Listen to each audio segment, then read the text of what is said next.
이 시간 하나님의 부르심에 응답하며 예배로 나아갑니다. 2022년 8월 21일 성령 강림 후 11번째 주일에 에드먼턴 온 교회에 오신 여러분을 주님의 이름으로 환영하고 축복합니다. 특별히 오늘 저희 교회에 처음 방문하신 분들이 계시면은 방문자 카드를 써서 우리 안내팀에게 제출해 주시면 또 안내하고 돕도록 하겠습니다. 교회 소식을 전해드립니다. 저희가 계속해서 코로나 기간 동안에 교회 안에 이제 방역 물품들을 비치해 두었었습니다. 손 소독제하고 이제 일회용 마스크를 비치해 두었었는데요. 이제 일회용 마스크는 더 이상 저희가 제공해 드리지 않습니다. 손 소독제만 비치가 되어 있고, 마스크는 이제 조금 개인적인 상황에 맞게 지참해 주셔서 착용해 주시거나 조금 자율적으로 해 주시면 감사하겠습니다. 다음 주일 예배는 특별히 우리 교회 학교 졸업 예배로 드리게 됩니다. 이제 우리 9월이 되면 아이들이 한 학년씩 올라가게 되고 또 새로운 학교로 또 진학을 하게 되기도 하는데요. 하나님께서 우리 아이들을 믿음 가운데 건강하게 자라나게 해주신 것을 우리가 함께 기억하며 감사하며 예배하는 시간 갖도록 하겠습니다. 그래서 다음 주일에는 주일 예배 후에 따로 교회 우리 부서 활동은 하지 않습니다. 우리 예배 후 다 같이 전교인들 함께 친교하는 시간을 갖고 부서별 활동은 하지 않습니다. 기억해 주시고요. 그리고 다음 주에 있는 우리 졸업 예배 준비를 위해서 우리 교육부서들 특송 연습이 있다고 합니다. 특송 연습 오늘 예배 후에 부서로 흩어지기 전에 우리 본당 여기 앞에 잠깐 모여서 연습을 하고 부서별로 흩어지도록 하겠습니다. 그동안 우리 많은 분들이 귀하게 섬겨주셔서 우리가 이렇게 예배 후에 또 맛있는 간식으로 함께 친교하는 시간들이 있었습니다. 우리 8월까지 저희가 신청을 받아서 지금 친교를 해오고 있는데요. 로비에 9월부터 12월까지 이제 9월부터 올해 연말까지 친교 간식 섬김을 지원받는 사인업 시트가 준비되어 있습니다. 우리 많은 성도님들께서 형편에 따라서 지원해 주셔서 우리가 계속해서 하나님이 주시는 그때그때 주시는 은혜들을 함께 나누며 친교하는 시간 가질 수 있으면 좋겠습니다. 앞서 영상을 통해서 보셨던 것처럼 우리 2022년도 하반기 특별 새벽 기도회가 8월 29일 월요일부터 9월 3일 토요일까지 오전 6시 본당에서 함께 모여서 특별히 하나님께 나아가고 기도하는 시간을 갖습니다. 새로운 기준, 스탠딩 온 더 뉴 스탠다드라는 제목을 가지고 우리가 함께 모여서 기도하는 시간을 가질 텐데요. 우리 그동안은 계속해서 각자의 삶의 자리에서 하나님께 묵상하고 기도로 나아가는 그러한 시간들을 가졌었는데 또 우리 올 남은 한 해 또 우리 공동체를 우리가 함께 하나님 주시는 은혜 가운데 세워가기 위해서 또 새로운 기존 가운데 또 새로운 우리 교회들의 모습들을 세워가기 위해서 함께 모여서 힘써서 기도하는 시간을 갖고자 합니다. 기억해 주시고 많이 참석해 주셔서 함께 하나님의 은혜 가운데 나아가는 시간 있으면 좋겠습니다. 저희 교회 사역은 아니지만 우리 에드먼턴 지역에 연합 사역이 있습니다. 우리 청년들이 연합해서 함께 모이는 그러한 시간인데요. 라이트하우스 워십 청년 집회가 이번 주 목요일 날 25일 목요일 날 저녁 7시에 에드먼턴 제1장로교회에서 있습니다. 특별히 우리 신성희 목사님께서 강사로 섬겨주시고 청년들을 위한 귀한 하나님의 말씀 전해주시는데요. 함께 기억해 주시고 기도해 주시고 내 마음만은 청년이다 생각하시는 분들은 또 함께 참여해 주셔서 청년들과 함께 뜨겁게 예배하는 시간 가질 수 있으면 좋겠습니다. 그 외 여러 가지 교회 소식들은 주보를 참고해 주시고 또 우리 한 주간 공동체 기도 제목 삼아서 중보 기도할 수 있으면 좋겠습니다. 오늘 혹시 저희 교회 처음 방문하신 분이 안 계신가요? 네, 안 계시군요. 그럼 이 시간 자리에서 일어나셔서 같이 함께 자유롭게 다니시면서 우리 인사 나누고 교제하는 시간 갖도록 하겠습니다.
돌아오셔서 우리 같이 함께 사도신경 고백하도록 하겠습니다. 네, 우리 반가운 인사들은 이제 정리해 주시고요. 각자 자리로 돌아오셔서 자리에서 일어나신 후에 사도신경으로 우리의 믿음을 하나님께 고백하도록 하겠습니다. 네, 자리에서 일어나 주실까요? 우리의 믿음을 선포하듯이 하나님께 우리의 신앙 고백으로 나아가도록 하겠습니다. 나는 전능하신 아버지 하나님, 천지의 창조주를 믿습니다. 나는 그의 유일하신 아들, 우리 주 예수 그리스도를 믿습니다.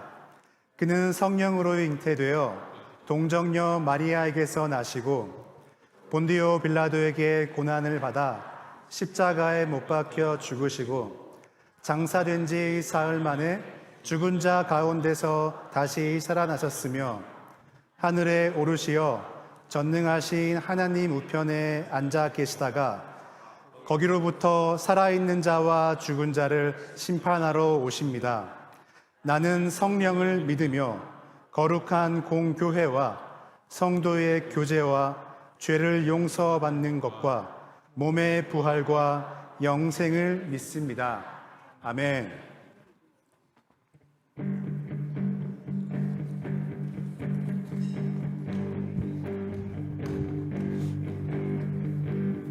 일어나라 주의 백성, 빛을 발하라.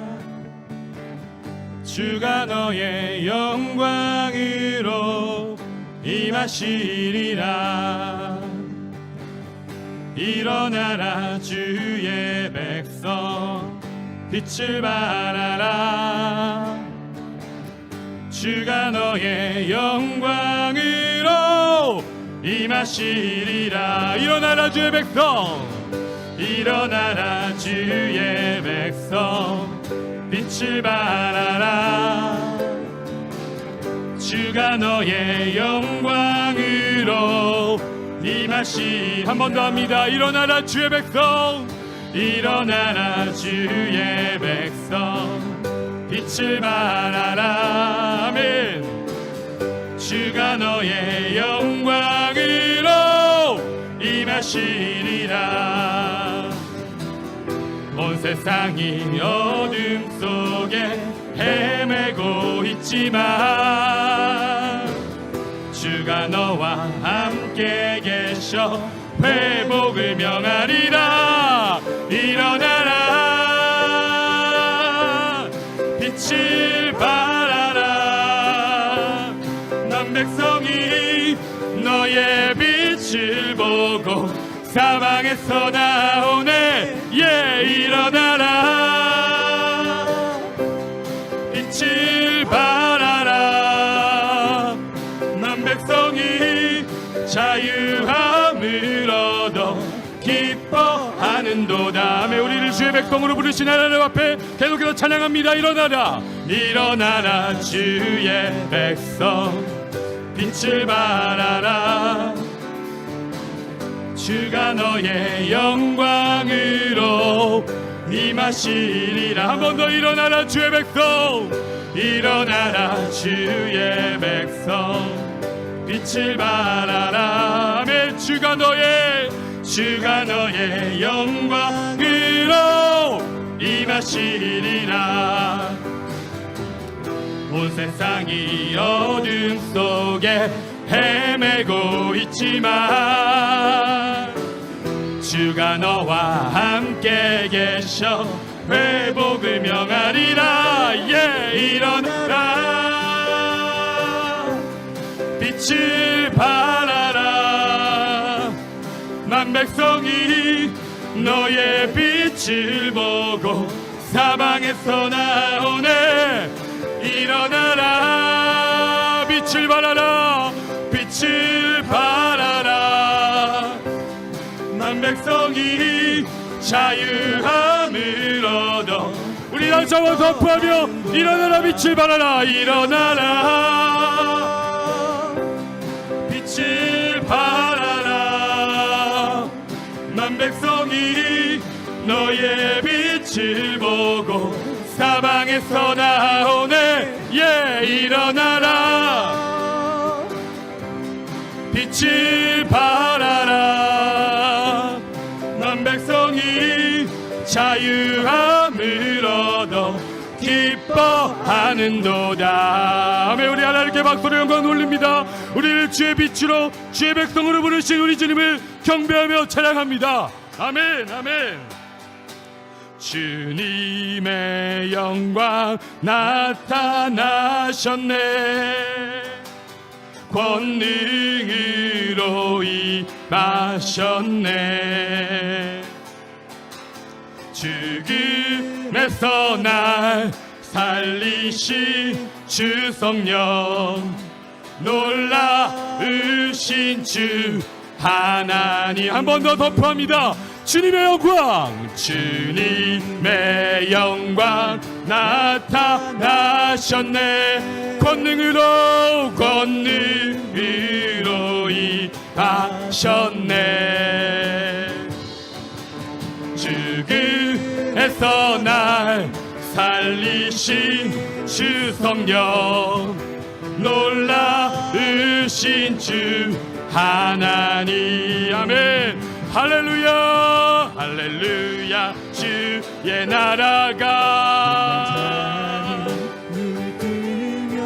할렐루야 임하소서. 걷게 되리 나는 선포하리.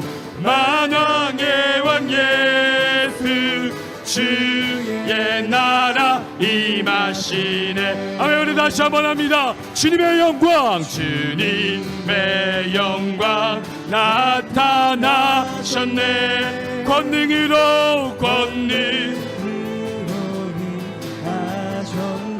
우리를 죽음에서 살리셨습니다. 죽음에서 날 살리신 주 성령, 놀라우신 주 하나님. 할렐루야. 주의 나라가 할렐루야. 눈먼 자는 눈을 뜨며 할렐루야 마소서. 걷게 되니 나는 선포하리. 만왕의 왕 주의 나라 임하. 한 번 더 하겠습니다. 할렐루야. 주의 나라가 할렐루야.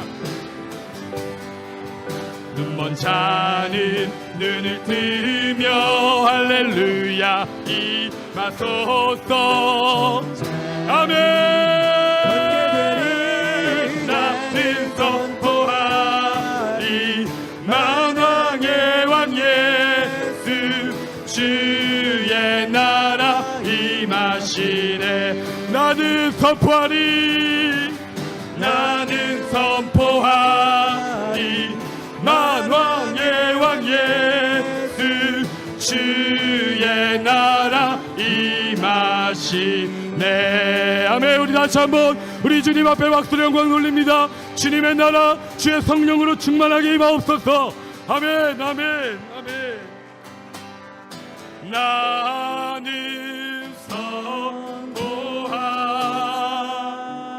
선포하리.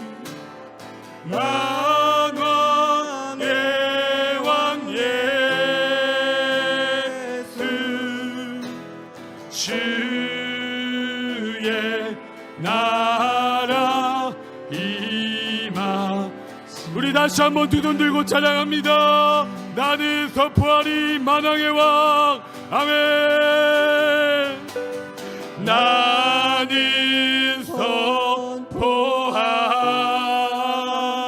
선포하리.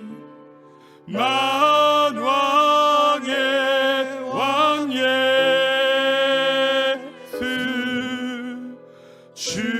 주의 나라 임하시네. 아멘. 아멘.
내 마음속에 솟아난 이 평화는 깊이 묻힌 보배로다.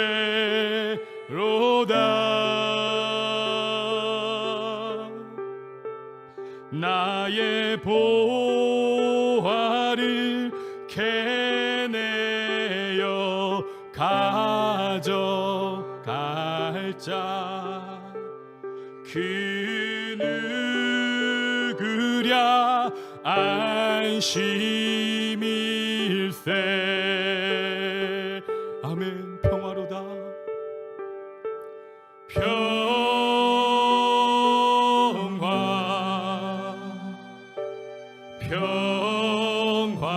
평화로다. 하늘 위에서 내려오네.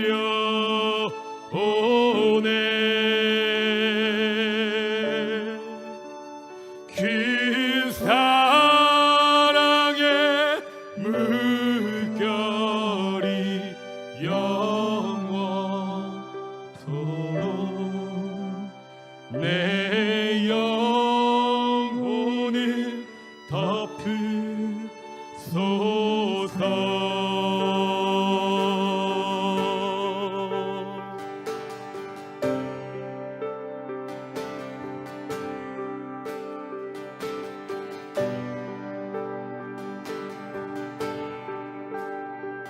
평화의 왕으로 오신 우리 주님을 계속해서 찬양합니다.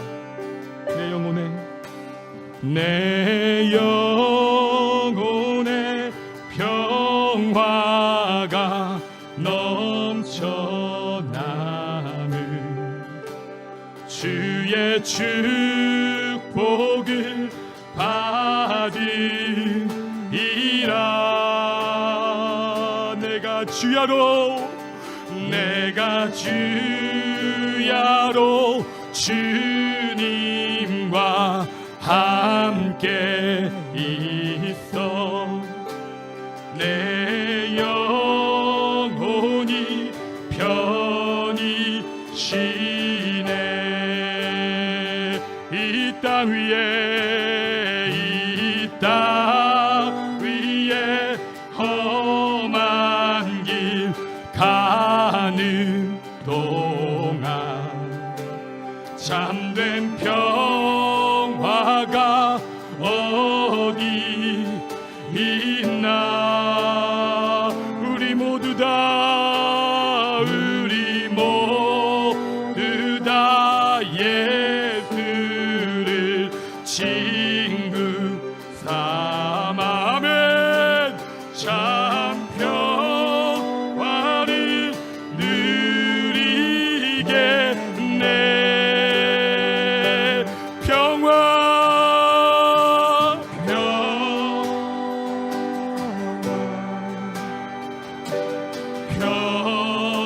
평화로다. 하늘 위에서 내려오네.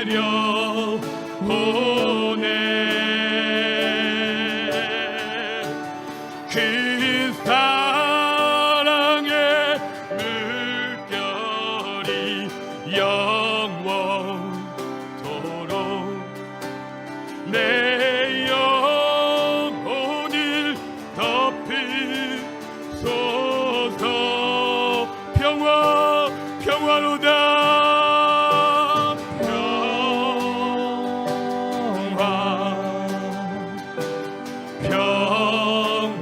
평화로다.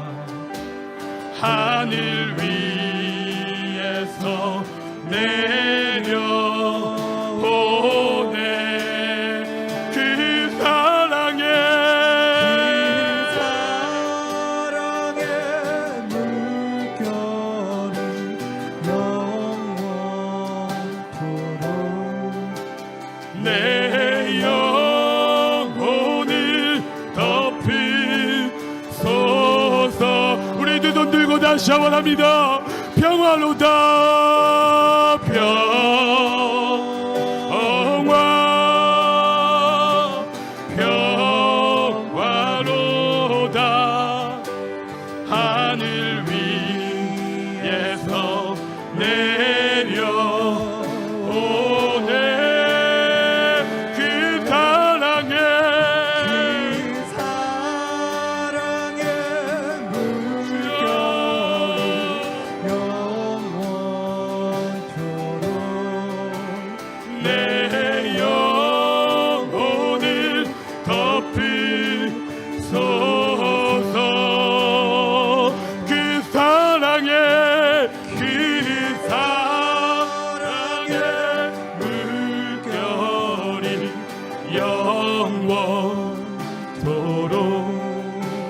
내 영혼을 덮으소서.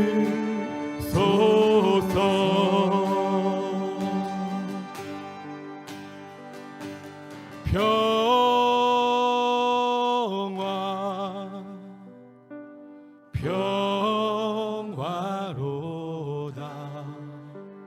하늘 위에서 내려오네.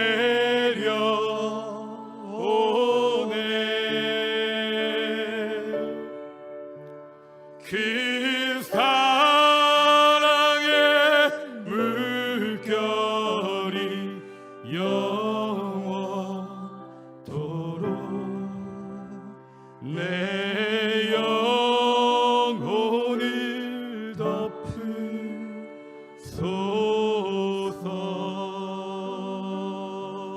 아멘, 아멘, 아멘. 이 시간 우리 같이 한번 기도하기 원합니다.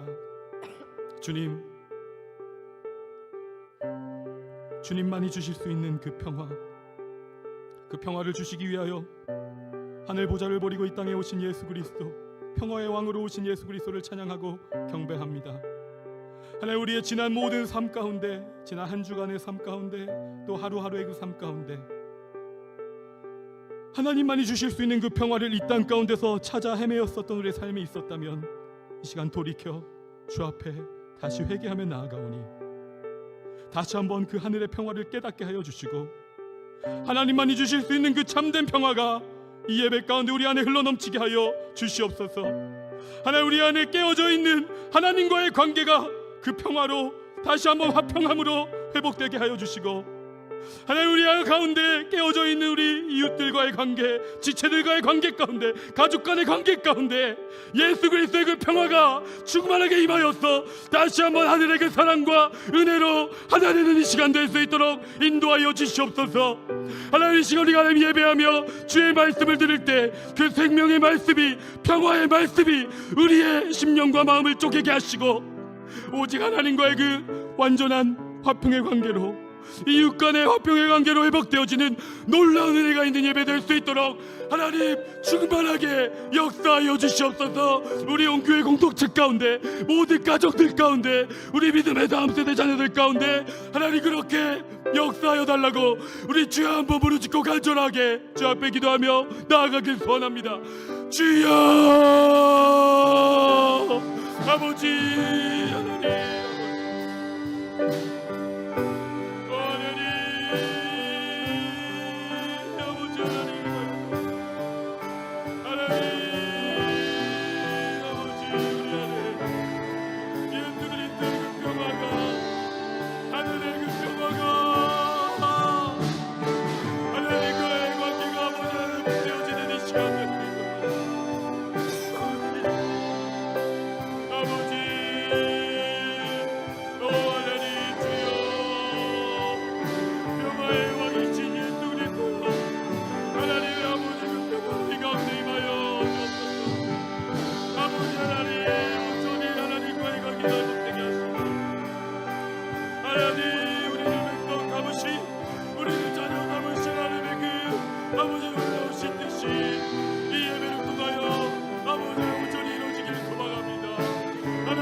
하나님, 평화로다. 평화의 왕으로 오신 주님의 이름을 높이며 감사함으로 경배와 찬양으로 영광 올려드리옵나이다.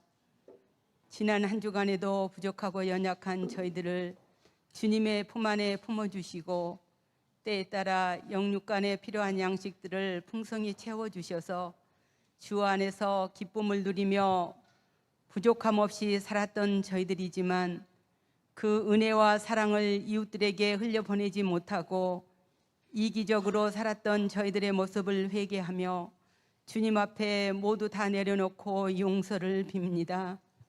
저희들을 불쌍히 여겨주셔서 죄와 허물을 용서하여 주시고 주님의 십자가의 보혈로 점도 흠도 티도 없이 깨끗하고 정결하게 씻어주셔서 새롭게 창조하여 주시옵소서.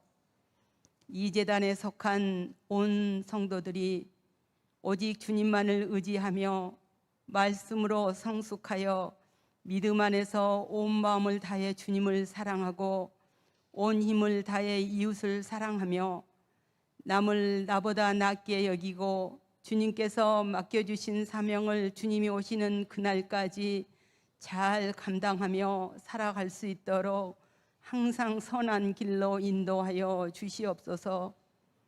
또한 주님의 자녀들 어른에서 어린아이에 이르기까지 한 영혼도 시험에 들거나 실족치 않도록 보호하여 주시고 지켜주셔서 오직 주님만 바라보고 좌로나 우로나 치우치지 않고 모두가 천국에 이르도록 항상 동행하여 주시옵소서. 하나님 아버지, 오늘도 저희들의 힘으로는 해결할 수 없는 문제들을 가지고 주님께 나왔습니다. 가정과 자녀 문제, 직장과 이민 정착 문제, 사람들과의 관계 문제, 수많은 문제들을 믿음으로 주님 앞에 내려놓습니다. 주님께서 가장 좋은 때에 좋은 것으로 해결해 주시고 응답하여 주시옵소서. 이번 주 목요일에는 있을 청년 집회에도 성령님께서 역사하셔서 은혜 충만한 시간으로 인도하여 주시고 그곳에 모인 모든 청년들이 말씀 안에서 새롭게 변화되어 청년 시절을 지날 때 정결하고 아름다운 그릇이 되어 주님의 영광을 위해 빛과 소금으로 살아가는 믿음의 청년들이 다 되어질 수 있도록 인도하여 주시옵소서. 때를 얻든지 못 얻든지 복음을 위해 수고하고 있는 선교사님들을 일일이 기억하여 주셔서 복음 전하는 데 어려움이 없도록 그들의 필요한 모든 것들을 풍성히 채워 주시옵소서. 세계 곳곳에서 재난과 기근과 전쟁으로 어려움을 겪고 있는 나라들을 불쌍히 여겨주셔서 구원하여 주시고 하루속히 회복될 수 있도록 은혜 내려 주시옵소서. 홍수로 인하여 어려움을 겪고 있는 저희들의 조국 한국에도 은혜를 더하여 주셔서 모든 경제 회복과 허물어진 모든 것들이 정상적으로 회복되어질 수 있도록 은혜를 더하여 주시옵소서. 휴가 중이신 담임 목사님의 모든 일정 가운데에 성령님께서 함께 동행하여 주셔서 영육간에 쉼을 얻고 새 힘을 얻어 안전하게 돌아올 수 있도록 은혜를 베풀어 주시옵소서. 이 시간 생명의 말씀을 선포하실 안주영 목사님께 성령의 두루마리를 입혀주셔서 능력 있는 말씀을 선포하실 때에 말씀을 전하는 자나 받는 자가 은혜 받는 시간이 되도록 인도하여 주시옵소서. 오늘도 고국 방문과 여러 가지 형편과 사정으로 주님 전에 나오지 못한 주님의 자녀들을 일일이 기억하여 주시고 어디서 무엇을 하든지 동일한 은혜를 내려 주시옵소서. 마음과 뜻과 정성을 다하여 드리는 이 예배를 기뻐 받아 주셔서 주님 홀로 영광 받아 주시고 우리 모두에게는 은혜 충만한 시간으로 인도하여 주시옵소서. 감사합니다. 우리를 죄에서 구원하여 주신 예수님 이름으로 기도합니다. 아멘.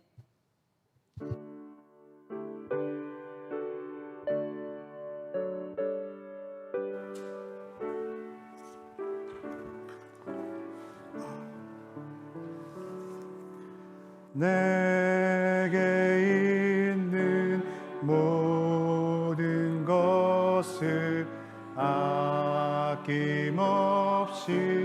드리네.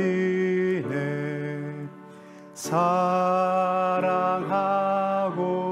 의지하며 주만 따라 살리라.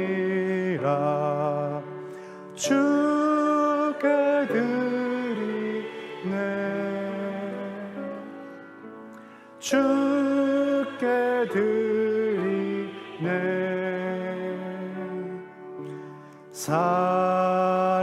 사랑하는 구주 앞에 모두 드리네. I surrender, I surrender.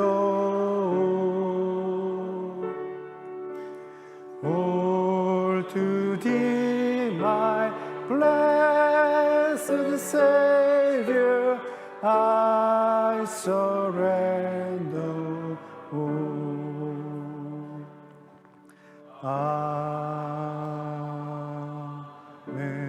아멘. 사랑과 은혜가 충만하신 하나님 아버지, 오늘도 우리에게 구원의 은혜를 베풀어 주시고 영육간의 모든 필요를 채워 주심을 감사드립니다. 하나님의 공급해 주시는 은혜가 아니고서는 우리가 단 하루도 먹고 살 수 없음을 고백하며 오늘도 우리에게 일용할 양식을 주시는 하나님의 은혜를 구합니다. 그런데 우리는 하나님의 은혜를 잊고 우리는 우리의 힘과 능력으로 이만큼 먹고 살 수 있다고 자랑스러워합니다. 이 세상은 능력으로 모든 것을 평가받고 능력을 따라 사람들을 줄을 세우고 그것이 공정하다고 말합니다. 그러나 광야에서 이스라엘 백성들에게 만나를 주시고 샘물을 허락해 주시면서 우리의 능력과 상관없이 이 모든 것이 하나님의 은혜임을 가르쳐 주시고 그 은혜를 모든 이들과 함께 나누는 것이 하나님 나라의 공정임을 가르쳐 주셨던 것처럼 우리의 경제 활동과 소득이 나의 능력에 따른 것이 아닌 하나님의 은혜인 것임을 잊지 않게 하여 주시옵소서. 그래서 하나님께서 우리에게 허락하신 것들을 공동체와 이웃들과 함께 나누고 누리며 살아가게 하여 주시옵소서. 이러한 믿음의 고백으로 우리에게 허락하신 물질의 일부를 하나님께 드리오니 받아주시고 이 물질들과 우리의 삶을 통하여 공동체를 세우시고 또 각자의 삶의 자리에서 하나님 나라를 세워 주시옵소서. 감사드리고 이 모든 말씀 예수 그리스도의 이름으로 기도드립니다. 출애굽기 제 19장. 이스라엘 자손이 애굽 땅을 떠난 지 3개월이 되던 날 그들이 시내 광야에 이르니라. 그들이 르비딤을 떠나 시내 광야에 이르러 그 광야에 장막을 치되 이스라엘이 거기 산 앞에 장막을 치니라. 모세가 하나님 앞에 올라가니 여호와께서 산에서 그를 불러 말씀하시되 너는 이같이 야곱의 집에 말하고 이스라엘 자손들에게 말하라. 내가 애굽 사람에게 어떻게 행하였음과 내가 어떻게 독수리 날개로 너희를 업어 내게로 인도하였음을 너희가 보았느니라.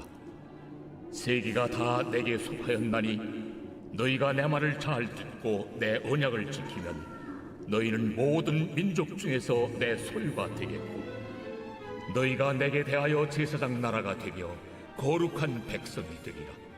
너는 이 말을 이스라엘 자손에게 전할지니라.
우리 주변에 보면 이런 사람들이 있습니다.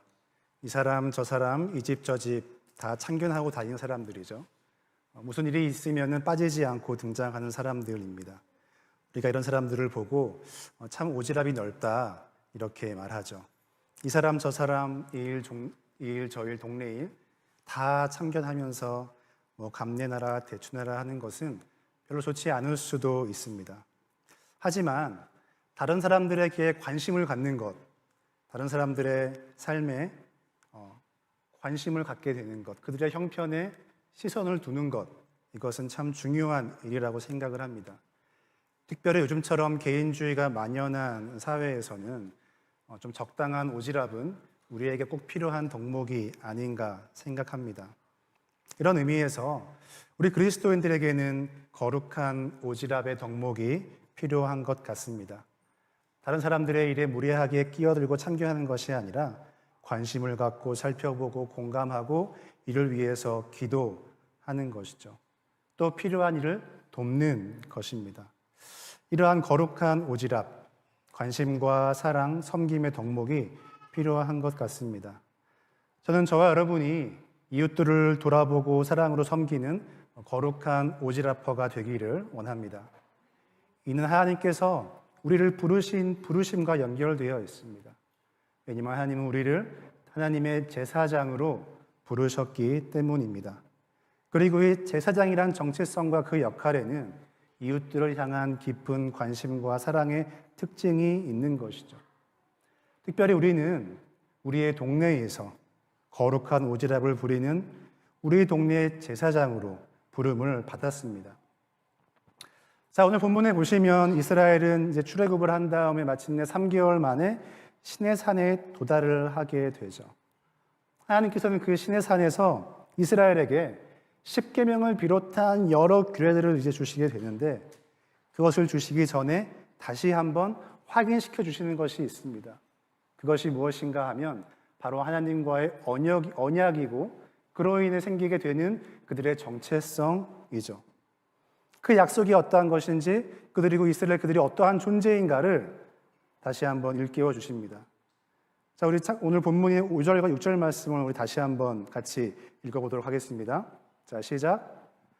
세계가 다 내게 속하였나니 너희가 내 말을 잘 듣고 내 언약을 지키면 너희는 모든 민족 중에서 내 소유가 되겠고 너희가 내게 대하여 제사장 나라가 되며 거룩한 백성이 되리라.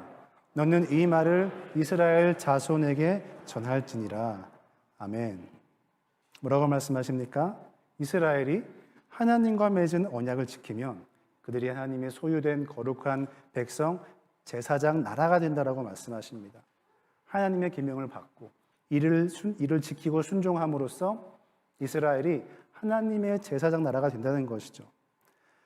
자, 우리가 제사장이라고 할 때 또 우리가 그리스도인으로서 제사장적인 존재 이런 이야기를 듣게 될 때 우리는 보통 무엇을 떠올리게 되죠?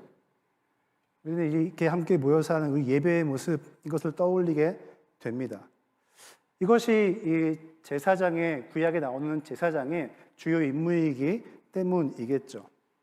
그래서 구약에서 제사장은 성전을 관리하고 성전에서 하나님께 제사 드리는 일을 합니다. 이스라엘 백성들이 하나님께 나아올 수 있도록 징검다리 그 다리의 역할을 하죠. 이는 우리도 마찬가지일 것입니다. 우리는 하나님의 거룩한 백성이고 하나님의 제사장이죠. 이 말은 우리에게도 하나님의 성전을 관리하는 책임이 있는 것이고 또 하나님께 예배해야 한다는 것입니다. 그리고 하나님을 전하는 것이죠. 그래서 우리가 제사장 하면은 이렇게 교회에 모여서 함께 예배하는 것 떠올리기가 쉽습니다. 또 사람들을 교회로 안내하고 전도하는 것을 떠올리죠. 이것이 우리가 하나님의 제사장으로서 해야 할 일이라고 생각을 합니다.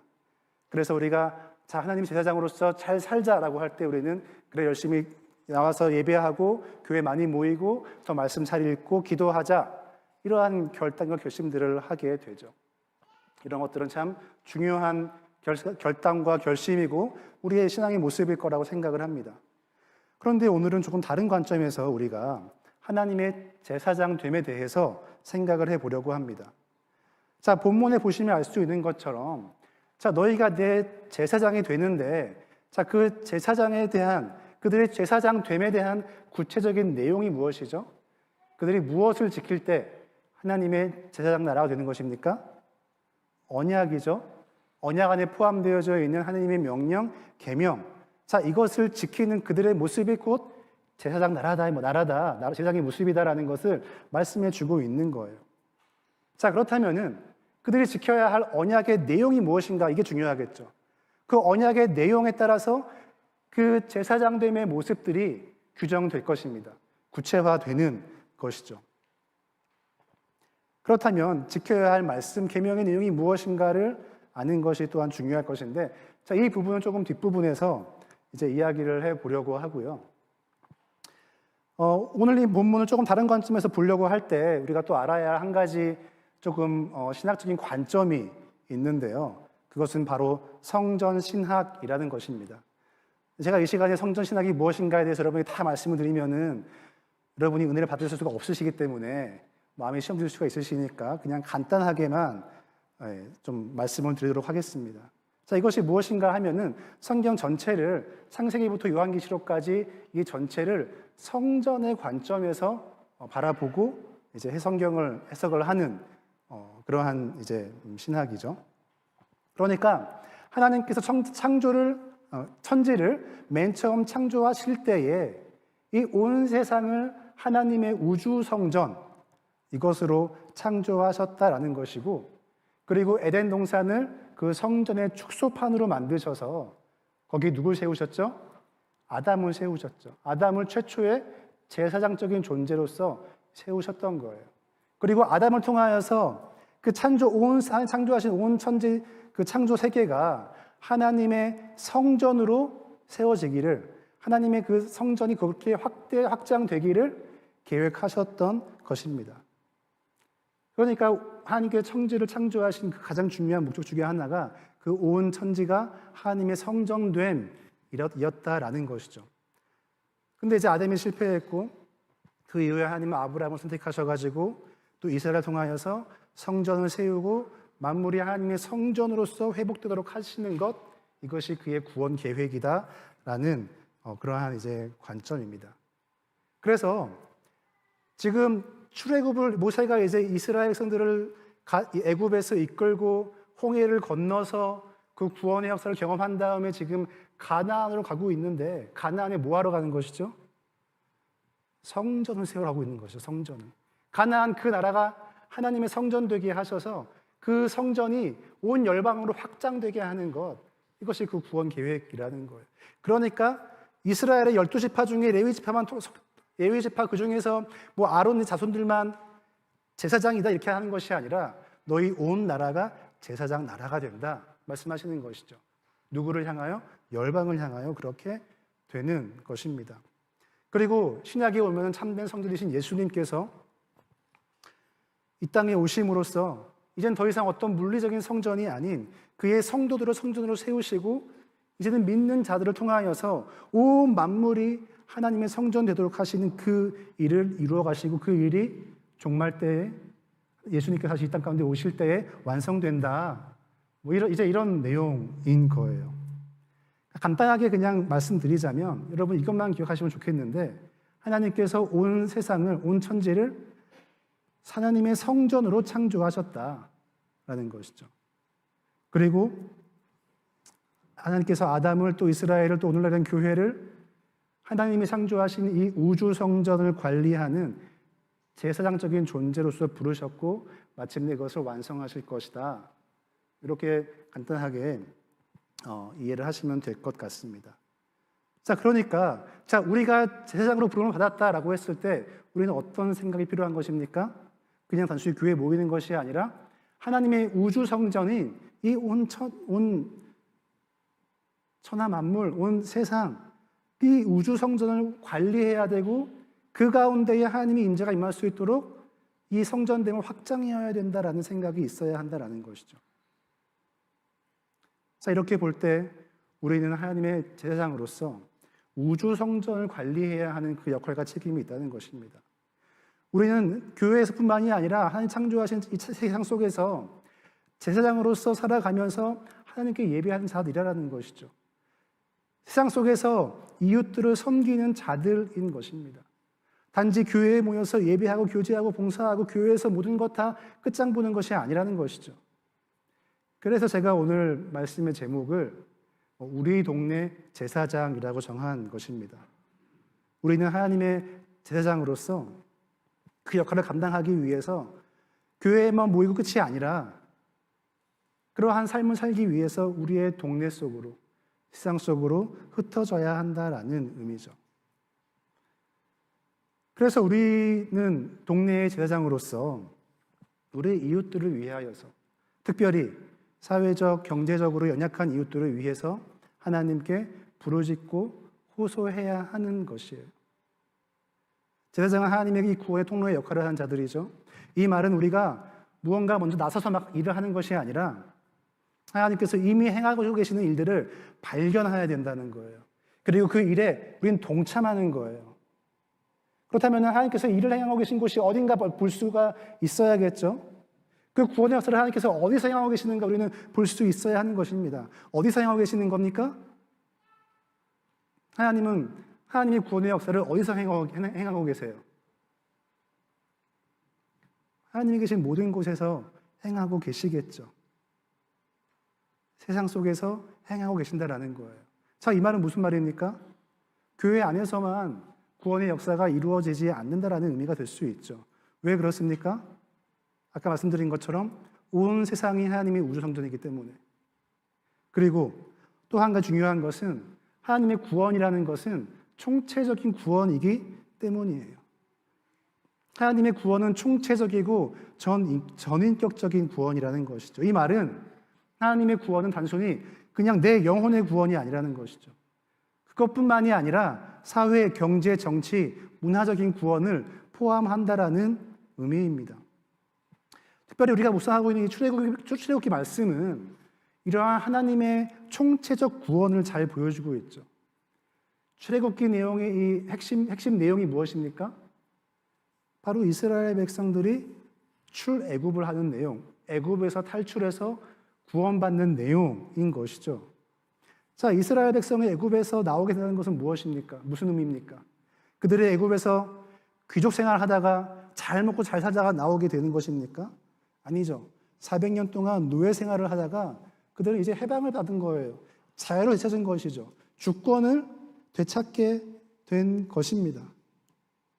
그들이 하나님께 부르짖을 때 하나님께서 그들의 그 억압받는 백성의 그 고통의 소리를 외면치 않으시고 마침내 그 소리를 듣고 그들을 구원하신다, 그들을 해방시키신다라는 것이죠. 출애굽기 2장 23절에서 24절에서 이렇게 말씀하시는데요. 25절까지의 말씀인데 우리 같이 한번 읽어보겠습니다. 자, 시작.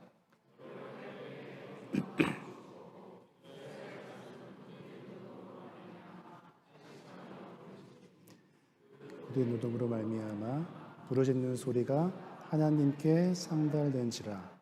하나님이 그들의 고통 소리를 들으시고 하나님이 아브라함과 이삭과 야곱에게 세운 그의 언약을 기억하사 하나님이 이스라엘 자손을 돌보셨고 하나님이 그들을 기억하셨더라. 아멘. 이스라엘 백성들이 하나님께 부르짖었죠. 그들의 노예 생활 가운데 있었던 그 억압과 그 고통, 그 가운데 탄식하면서 부르짖으니까 그것을 하나님께서 들으시고 마침내 그들을 구원하시게 되었다. 이 말씀을 하고 있는 거예요. 그러니까 이 지금 이스라엘 백성들이 출애굽하게 된 이 내용은 단순히 그냥 어떤 영적인 죄로부터의 구원, 그런 중요한 의미도 있긴 하겠지만 이 본문 자체를 통하여서 종합적으로 보게 되면 불의한 권력 가운데 압제받았던 하나님의 백성이 구원받게 되는, 해방을 받게 되는 그러한 내용인 것이죠. 하나님께서 그의 백성에게 주시는 구원은 그냥 소위 영적 구원, 그것뿐만이 아니라 사회, 경제, 정치적인 구원을 포함한다라는 것입니다. 총체적인 구원이다라는 거예요. 하나님의 백성을 속박하는 모든 종류의 압제로부터, 그것이 뭐 어떠한 정치적이든 경제적이든 뭐 사회적이든 영적이든 뭐 정서적이든 그 모든 압제로부터의 해방과 구원을 이루신다라는 것이죠. 그 가운데 신음하고 있는 그의 백성의 그 부르짖음을 외면치 않으신다라는 거예요. 그래서 세상의 불의한 자들을 심판하시고 그 가운데 고통받고 신음받는 약자들을 신원해 주신다라는 것이죠. 구원이 단순히 영적인 구원만을 의미한다면 하나님께서는 교회 안에서만 역사하실지 모르겠습니다. 그런데 우리가 하나님의 구원을 죄로부터의 구원인 영적인 구원만이 아니라 그것을 포함한 정치, 경제, 사회적 구원으로 바라보게 된다면 하나님의 구원은 교회 안에서뿐만이 아니라 교회 밖에서 그의 구원의 역사를 이루어 가신다라고 말할 수가 있는 것이죠. 또한 제가 앞에서 온 만물이 하나님의 우주성전이라고 말씀드리지 않았습니까?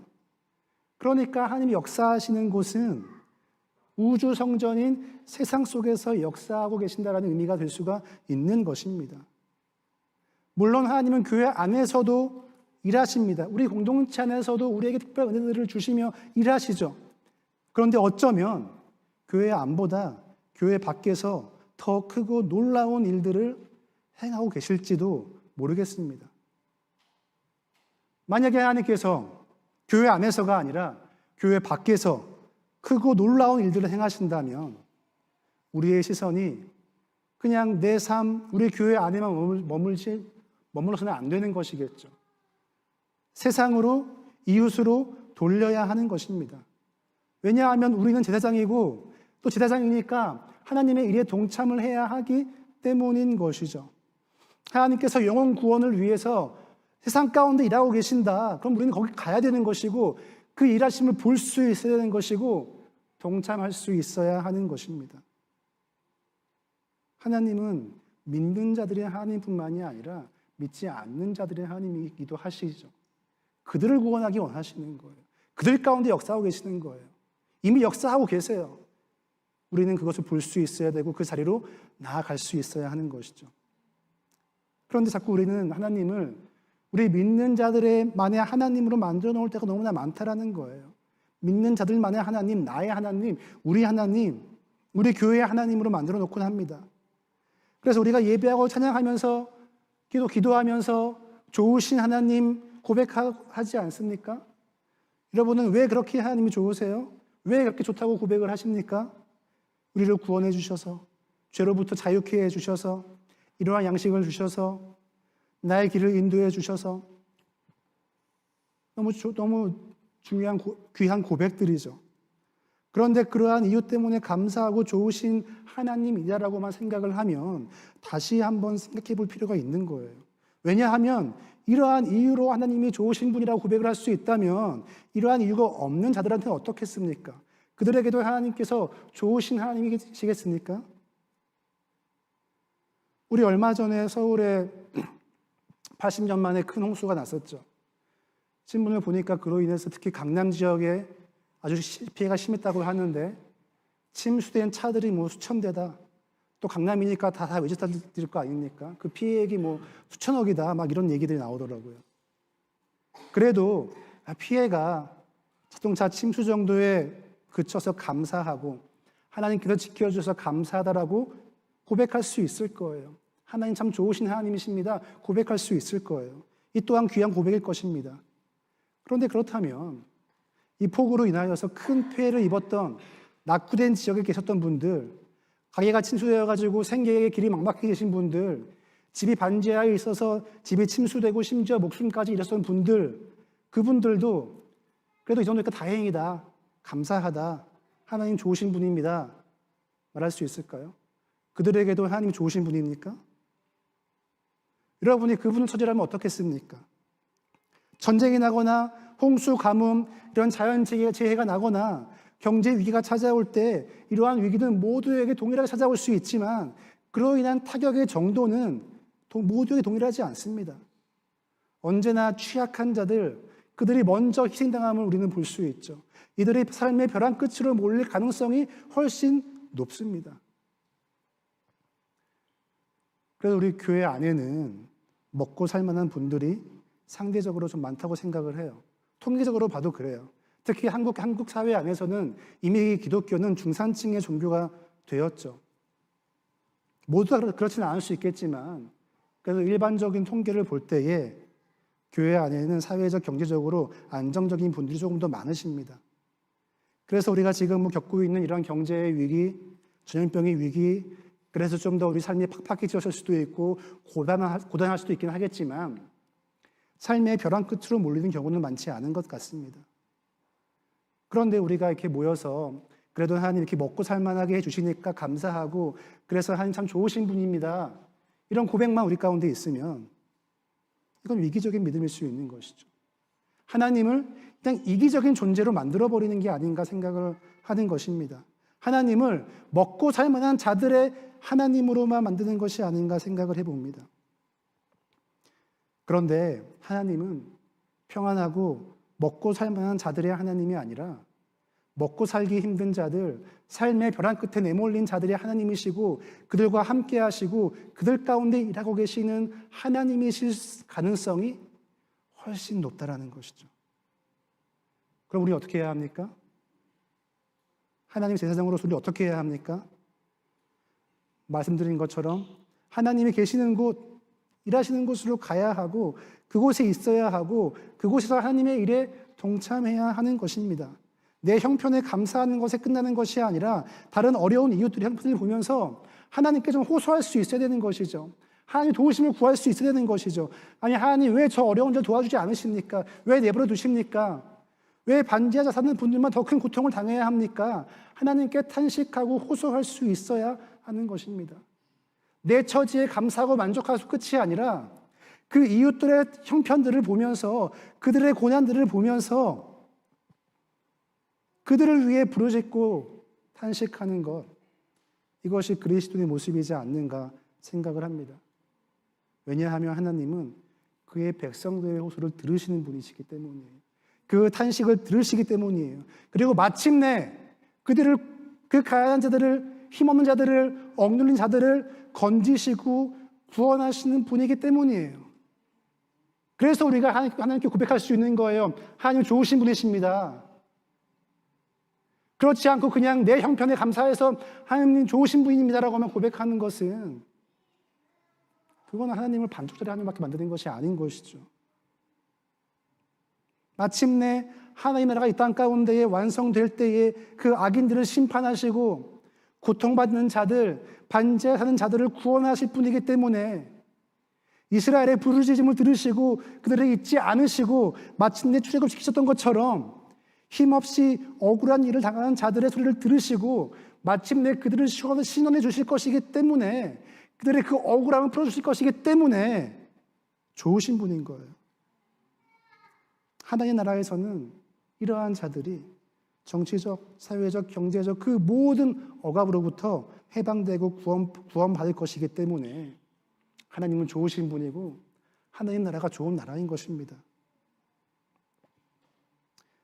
우리에게 이러한 고백이 있어야 우리는 하나님을 나만을 위한 하나님, 우리만을 위한 하나님, 믿는 사람만을 위한 하나님이 아닌 온 세상을 사랑하시고 구원하시는 하나님으로 믿게 되는 것입니다. 그래서 우리가 하나님께 호소하고 부르짖을 수 있어야 되는 거예요. 그냥 내 어려움, 내 아픔, 내 상처만 그냥 주구장창 붙들고 그 상처 핥으면서 있는 것이 아니라 우리의 이웃들의 형편들을 살펴보며 그들을 위하여서 하나님께 대신하여 호소하고 부르짖는 이러한 제사장적인 모습이 우리 가운데 필요한 것입니다. 이것이 하나님께서 우리를 제사장으로 부르시는 이유인 것입니다. 교회 건물에 모여서 일주일에 한 번 예배하고 교제하고 여기서 봉사하고 끝내지 말고 하나님이 임재하시고 일하시고 계시는 여러분 각자의 동네에서 일터에서 세상 속에서 제사장으로 살아가며 거기서 하나님을 만나고 하나님을 경험하면 좋겠습니다. 이를 위해서 하나님께서 이스라엘을 부르신 것이고 또한 그들에게 무엇을 주십니까? 십계명을 주시죠. 제가 앞에서 말씀드렸던 것처럼 제사장 나라의 구체적인 모습은 십계명과 그 이후에 주어지게 되는 그 율법의 내용들에 의해서 규정될 거예요. 그것을 지키는 것이 곧 제사장의 모습이기 때문이겠죠. 그리고 이 십계명, 이 율법들은 곧 무엇입니까? 하나님의 새로운 창조의 질서인 거예요. 하나님께서 창세기 1장에서 새로운 창조를 질서하시죠. 근데 1장 2절에 뭐라고 말씀하시죠? 흑암 가운데 혼돈하였다 이런 말씀을 하세요. 그러면서 그 창조를 주시면서 6일 동안 창조를 하면서 무엇이 주어집니까? 그 혼돈과 흑암 가운데 질서들이 주어지게 되는 것이죠. 하나님의 창조의 질서들이 주어지게 돼요. 마찬가지로 이제 이스라엘 백성들이 출애굽을 합니다. 이전에 그 혼돈과 흑암이 가득했던 그 애굽의 질서 가운데 그들이 살다가 홍해를 건너서 시내산에 이르러서 이제 하나님의 이 계명을 받는 것이죠. 새 창조, 그 구원의 새 창조의 새로운 질서들을 다시 받게 되는 거예요. 하나님의 백성들이 제사장으로서 행해야 할 새로운 창조의 질서, 따라야 할 새로운 창조의 질서인 것입니다. 이스라엘 백성들은 출애굽하기 전까지는 애굽의 노예로 살았어요. 노예일 때 가장 중요한 것이 무엇입니까? 뭐예요? 주인 하는 말 잘 듣고 겨우 밥 한 끼 그냥 얻어먹는 것, 이게 제일 중요하겠죠. 그나마 주인 기분 안 좋거나 뭐 잘 못하면 밥 한 끼도 못 얻어먹을 수도 있습니다. 그러니까 노예한테는 주인 눈치 보면서 시키는 일 잘하고 밥 얻어먹는 것, 이게 가장 중요한 거죠. 가장 중요한 가치예요. 그래서 먹고 사는 일에 목숨을 걸 수밖에 없는 것이죠. 그러면서 내 목숨은 주인한테 달려있다. 이 생각이 뿌리 깊이 박혀 있는 것입니다. 이것이 뭡니까? 노예 근성이죠. 이스라엘이 꼭 그렇지 않았습니까? 우리가 지난주 말씀 묵상하면서 어땠습니까? 홍해바다를 건넜죠. 건넌 다음에 바로 어떻게 됐어요? 물이 없고 배고프고 하니까 뭐라 그래요? 이스라엘 백성들이 16장 말씀에 보면은 그때 애굽 땅에서 그때 먹었던 그 고기 차라리 그냥 거기 있을 걸. 그냥 나와가지고 여기서 우리가 굶어 죽게 생겼네. 그러니까 애굽에 있었을 때 지금은 그들이 하나님의 백성으로서 자유가 주어졌는데 그 자유를 보지 못하고 노예일 때 바로의 억압을 받으면서 바로가 던져주는 그냥 그 고기 덩어리 한 조각, 떡 한 조각 얻어 먹었을 때가 더 좋았다. 이 이야기를 하고 있는 것이죠. 근데 그거 얻어먹으려면 뭐 해야 되는 거예요? 그 애굽의 바로의 질서, 그 피라미드 시대 속에서 억압받고 나도 누군가를 억압해야 하는 그 바로의 질서에 순응하며 살아야 되었던 것이죠. 내가 차라리 거기에 순응하고 고기 하나 얻어먹고 말지, 이 생각인 거예요. 여전히 자신들의 목숨은 하나님이 아닌 바로가 쥐고 있다, 이 생각 갖고 있는 것이죠. 그런데 하나님께서 이스라엘을 출애굽시키셨습니다. 이 말은 더 이상 그들은 이제 노예가 아니라는 말이에요. 하나님이 주신 구원과 해방으로 인하여서 이제 자유인이 되었다라는 것이죠. 하나님의 자유인에게 중요한 것은 무엇입니까? 자유를 가지고 하나님의 백성으로서 또 새롭게 주어지는 그 제사장의 정체성으로서 그 존엄성을 지키는 거예요. 그럼 어떻게 해야 돼요? 예전에 노예 있을 때처럼 바로가 던져주는 그 고기 덩어리에 목숨 걸지 않는 거죠. 먹고 사는 일에 자존심 버리지 않는 것입니다. 보다 중요하고 숭고한 가치를 쫓을 수 있어야 되는 거예요. 그래서 이제는 바로의 질서가 아닌 하나님의 그 새로운 질서, 이거를 쫓아서 사는 것입니다. 그래서 광야에서 목마르고 배고프고 애굽에서 먹었던 고기를 먹지 못하더라도 더 이상 애굽의 노예가 아니기 때문에 하나님의 자유인으로서 하나님의 질서를 따라 만나를 먹으며 살아야 하는 것이죠. 이렇게 하나님의 질서를 따라 살라고 하나님은 그들을 구원하신 것이고 그들을 제사장으로 삼으신 것이고 그들에게 새로운 질서인 십계명을 주신 것입니다.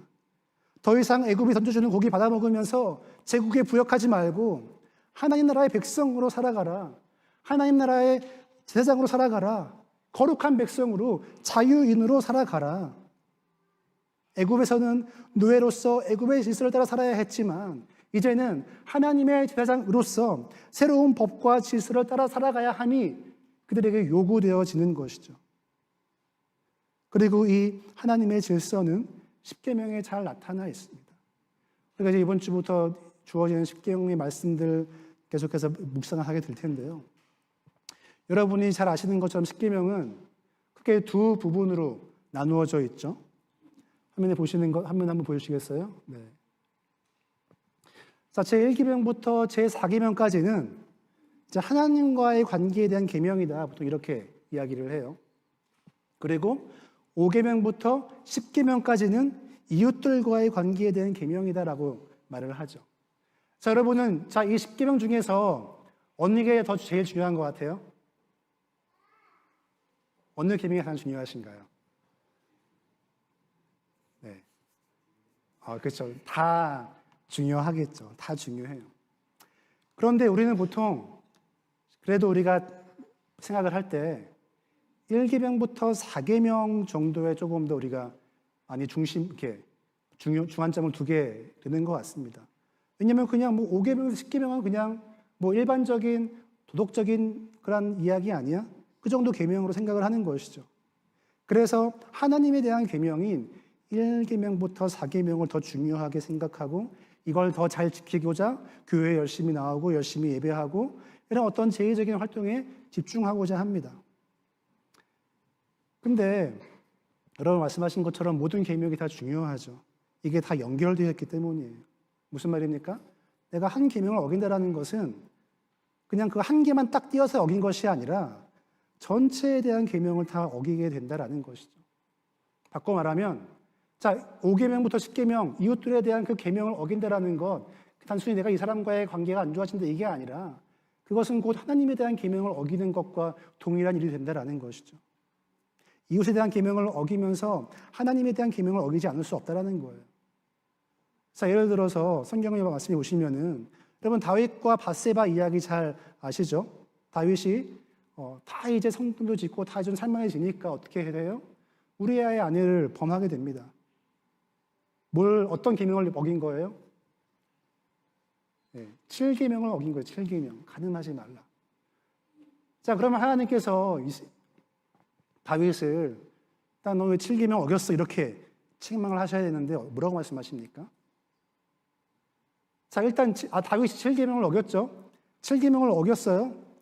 간음했어요. 또 뭘 한 거예요? 훔친 거죠.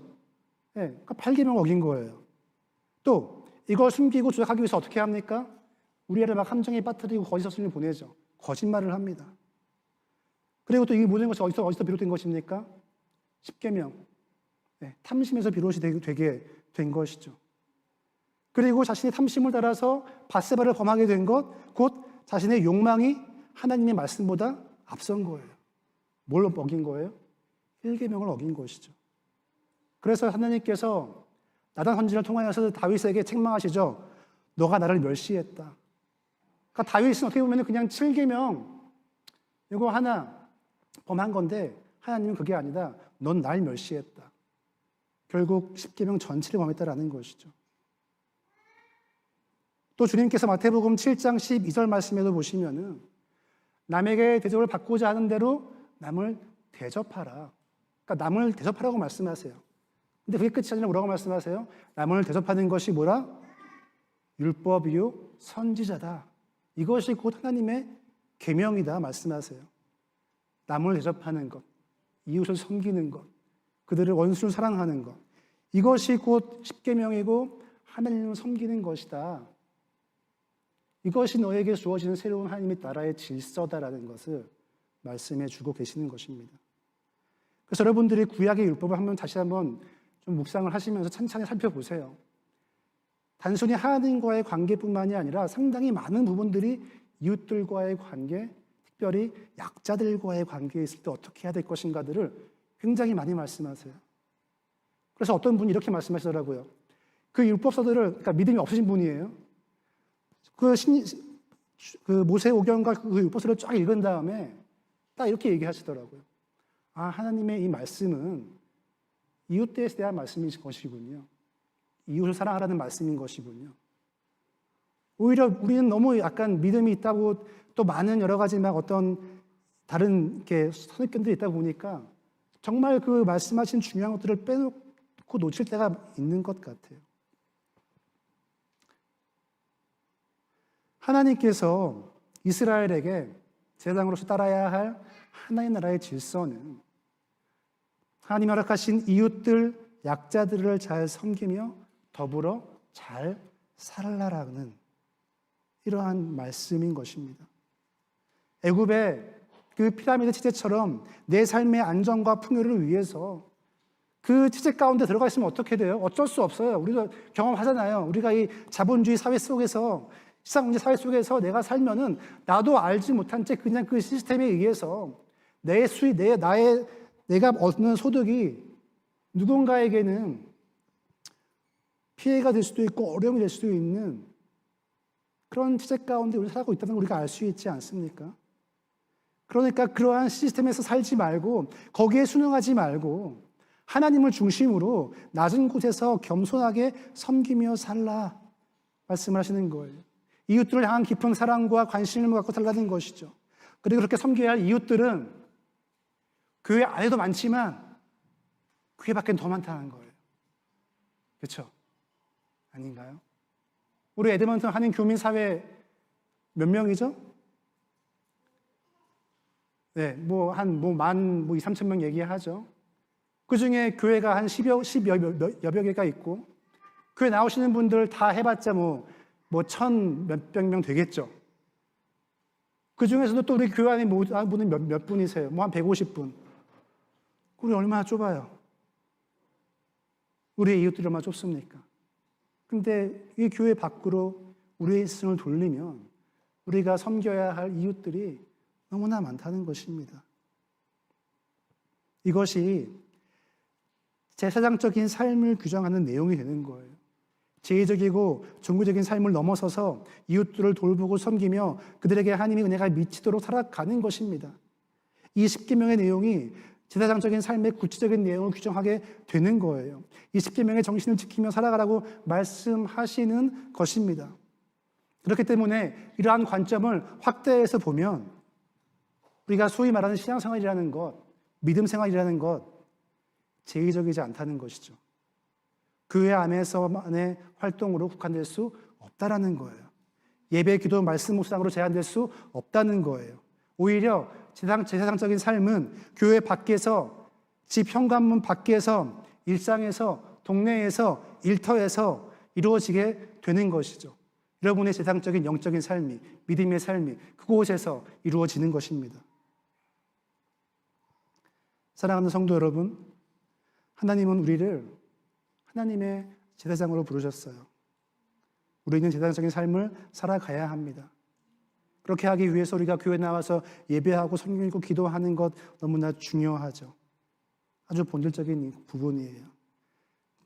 그런데 저는 여러분이 교회 밖에서, 여러분의 동네에서 제사장으로 살아가기를 더욱 축복합니다.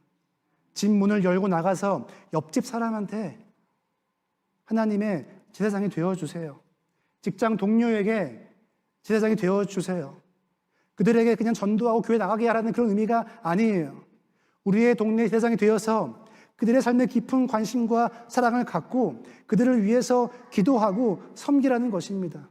옆집 사람과 그들의 가정의 형편들을 좀 알아보고 그들을 위해 기도하고 또 동네에 어려운 이들이 없지는 않은지 살펴보면서 그들을 위해서 하나님께 호소하는 것이죠. 왜냐하면 하나님이 그곳에 계시기 때문이에요. 하나님께서 그곳에서 일하고 계시기 때문이에요. 그래서 우리가 하나님의 계명, 하나님의 질서를 따라 살아야 할 곳은 교회 안에서만이 아니라 동네인 것입니다. 직장인 것이에요. 사회 속에서 주님이 보여주신 사랑과 헌신과 섬김의 삶을 살아야 하는 것입니다. 여러분의 동네에서 우리 동네의 제사장으로 살아가기를 축복합니다. 그럴 때 여러분은 하나님께서 여러분의 동네에서 그 이웃집 가운데 계시고 역사하고 계시는 것들을 보게 될 거고 그 사역에 동참하게 될 거예요.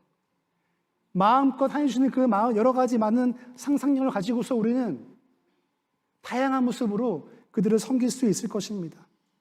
그럴 때에 하나님께서 여러분의 동네를 하나님의 우주 성전으로 세워 가실 것입니다. 그런 하나님의 부르심에 응답하면서 나아가는 저 여러분 되시기를, 우리 모든 믿음의 공동체 되기를 주님의 이름으로 축복합니다. 아멘. 우리 지금 같이 함께 찬양하실 텐데요. 자리에서 일어나셔서 함께 결단 찬양하시겠습니다. 찬양하실 때 찬양에 이런 가사가 나오죠. 나는 어떤 상황에도 예배하네. 부르신 곳에서 예배하네.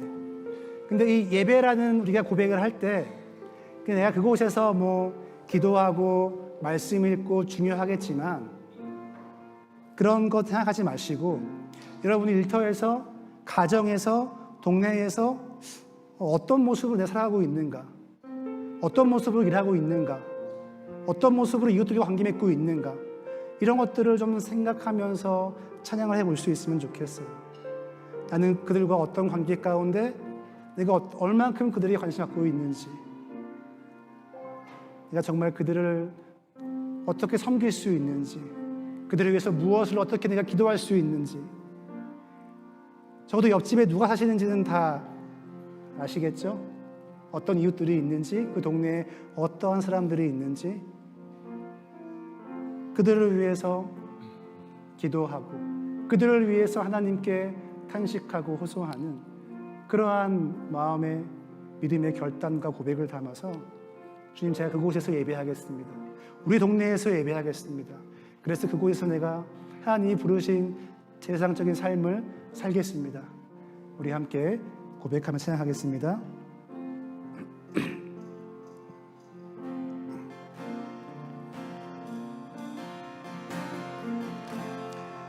따스한 성령이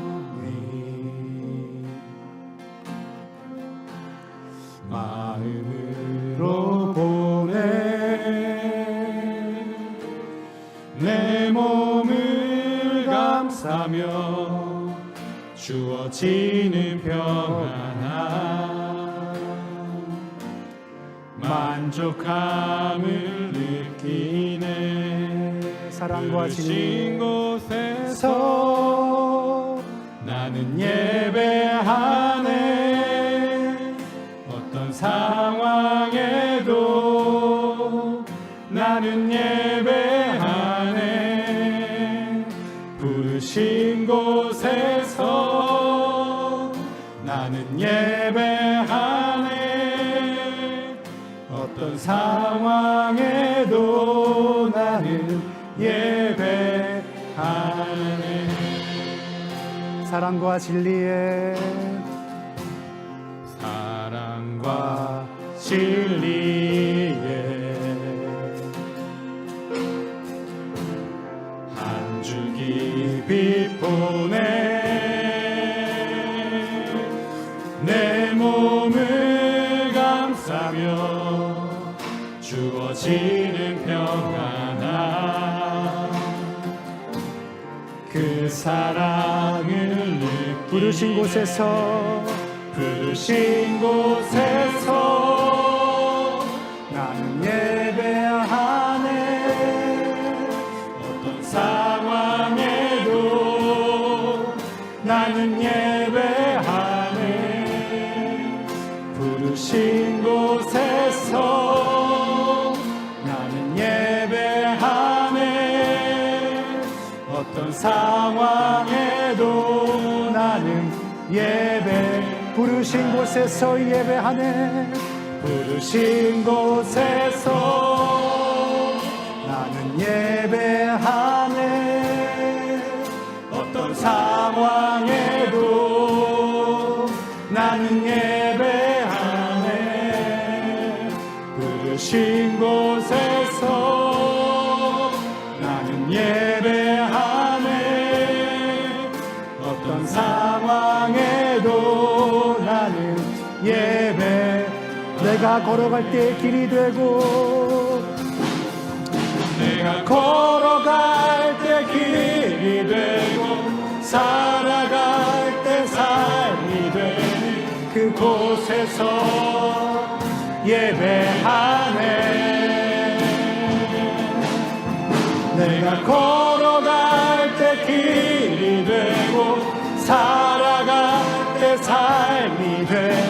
그곳에서 예배하 들으신 곳에서 신 곳에서 나는 예배하네. 어떤 상황에도 나는 예배하네.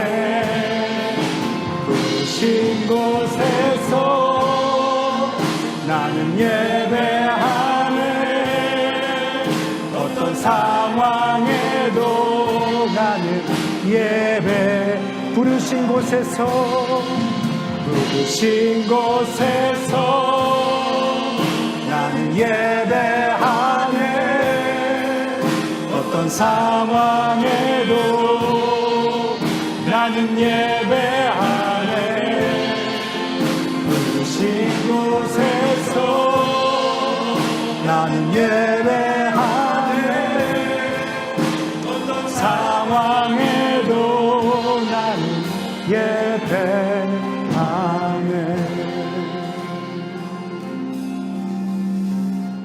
우리가 이 시간 기도할 때는 우리 침묵 가운데 기도하기 원합니다. 우리가 먼저 잠잠히 하나님의 역사하심, 하나님의 임재하심을 생각해 보면 좋겠어요. 우리 동네에서 이미 역사하시고 일하고 계시는 하나님의 모습이 어떠한 것이 있을지, 하나님 이 시간 저의 눈을 열어주셔서 하나님의 우주 성전이신 이 세상 가운데, 특별히 우리의 동네 가운데, 또 나의 일터 가운데 역사하고 일하고 계시는 그 하나님을 발견하게 하여 주시옵소서. 내 이웃집 가운데, 직장 동료 가운데 그들을 구원하기 위해 역사하고 계시는 하나님을 발견하게 하여 주시고, 하나님 그 하나님의 사역에 제가 동참하게 하여 주시옵소서. 우리의 살아가는 그 삶의 터전, 그 동네를 생각해 보면서 우리 이웃집에 살고 있는 그 사람, 그 얼굴, 그 이름들, 그 가족들 생각해 보면서 혹시 어려움에 처한 사람들을 이웃들 가운데 있었는데 그냥 무관심하여서 지나치지 않았는지 생각해 보면서 우리가 기도할 수 있으면 좋겠습니다. 그리고 또 비록 멀리 있지만 전쟁과 자연재해와 전염병들로 인하여서 삶의 벼랑 끝에 몰린 자들 우리가 또 생각해 보면서 하나님, 그들 가운데 역사하고 계신 그 하나님께 그 자리에 우리가 나아가게 하시고, 하나님 그곳에 일하고 계신 그 하나님의 사역에 우리가 동참하게 하여 주시옵소서. 이 시간 침묵 가운데 기도하겠습니다.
하나님은 하나님의 백성의 그 고통의 신음소리를 들으시고 그들을 잊지 않으시고 그들을 마침내 구원하시며 신원하시는 좋으신 하나님이심을 고백합니다. 그 은혜에 우리가 이 자리에 서 있을 수 있고 또 하나님의 제사장으로 부름받는 그 놀라운 축복과 은혜를 누리며 이 자리에 서 있음을 고백합니다. 그러나 여전히 지금 이 교회 밖에 있는 세상 속에는 수많은 고통받는 이웃들이 있고 하나님께서 그들 가운데 그들과 함께 하시고 그들 가운데서 구원의 역사를 이루고 계십니다. 그리고 또 우리를 그 자리로 부르십니다. 하나님, 우리가 우리의 눈을 들어서 우리의 삶 밖으로, 우리 교회 밖으로, 우리 주변에 있는 이웃들을 보게 하시고, 우리의 동네들을 바라보게 하시고, 우리의 일터들을 바라보게 하시고, 그 가운데서 그들을 위하여 하나님께 부르짖고 호소하며 그 가운데 하나님이 이루시는 구원의 역사에 동참하여 하나님의 그 우주의 성전을 세워가는 그러한 제사장으로서의 삶, 그 역할 감당하는 우리 모든 성도님들 되게 하여 주시옵소서. 그렇게 하나님의 말씀을 따라 우리 동네 제사장으로 살아가는 우리 모든 성도님들 되기를 간절히 간구하오며, 이제는 우리 주 예수 그리스도의 은혜와 하나님 아버지의 사랑하심과 성령 하나님의 충만케 하시는 은총이 우리의 가정을 넘어서서, 우리의 교회를 넘어서서 우리 동네에서 제사장으로 살기로 결단하고 헌신하는 이 자리에 모인 모든 하나님의 이 백성들, 그 영혼들 가운데, 그리고 그들이 살아가는 모든 하나님의 그 부르신 그 삶의 자리들 가운데 지금부터 영원토록 함께 하시기를 간절히 축원하옵나이다.